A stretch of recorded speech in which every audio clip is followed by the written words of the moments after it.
கிருஷ்ணகிரி மாவட்டம் ஓசூரில் கடப்பாறையால் வீட்டுக்கதவை உடைத்து 35 சவரன் நகைகளை திருடிய 76 வயது முதியவர் போலீசாரிடம் சிக்கியிருக்கிறார்.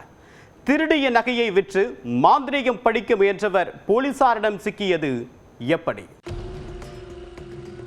கிருஷ்ணகிரி மாவட்டம் ஓசூர் நேரு நகர் திருவள்ளுவர் தெருவில் வசித்து வருபவர் பூபதி. இவர் குடும்பத்தோடு கடந்த 2ஆம் தேதி கடலூர் மாவட்டத்தில் உள்ள வடலூர் கோயிலுக்கு சென்றுள்ளார். அதனைத் தொடர்ந்து கடந்த 4ஆம் தேதி குடும்பத்தினர் அனைவரும் வீட்டிற்கு திரும்பி வந்து பார்த்தபோது வீட்டின் கதவு உடைக்கப்பட்டு பீரோவில் இருந்த 35 சவரன் தங்க நகைகள் திருடு போயிருப்பதை கண்டு அதிர்ச்சி அடைந்தார். இது குறித்து பூபதி ஓசூர் நகர காவல் நிலையத்தில் புகார் அளிக்க போலீசார் சிசிடிவி காட்சிகளை வைத்து ஆய்வு செய்ததில் வயதான ஒருவர் நகைகளை திருடியது தெரிய வந்தது.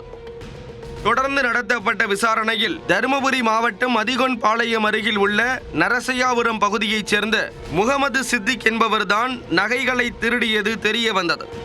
76 வயதான முகமது சித்திக் தூத்துக்குடி மாவட்டம் கோவில்பட்டி பகுதியைச் சேர்ந்தவர். இவருக்கு 2 மனைவிகள் மூலம் 10 பிள்ளைகள் இருந்தும் யாருமே இவரை கவனிக்கவில்லை.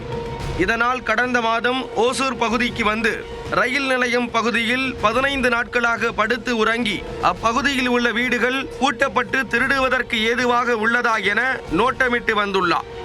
அதனைத் தொடர்ந்து கடந்த 4ஆம் தேதி இரவு 12 மணியளவில் பூபதியின் வீட்டிற்குள் காம்பவுண்ட் சுவர் ஏறி குதித்து உள்ளே சென்று கடப்பாறையால் அவரது வீட்டின் கதவை உடைத்து தங்க நகைகளை திருடிச் சென்று இருப்பது விசாரணையில் தெரிய வந்துள்ளது.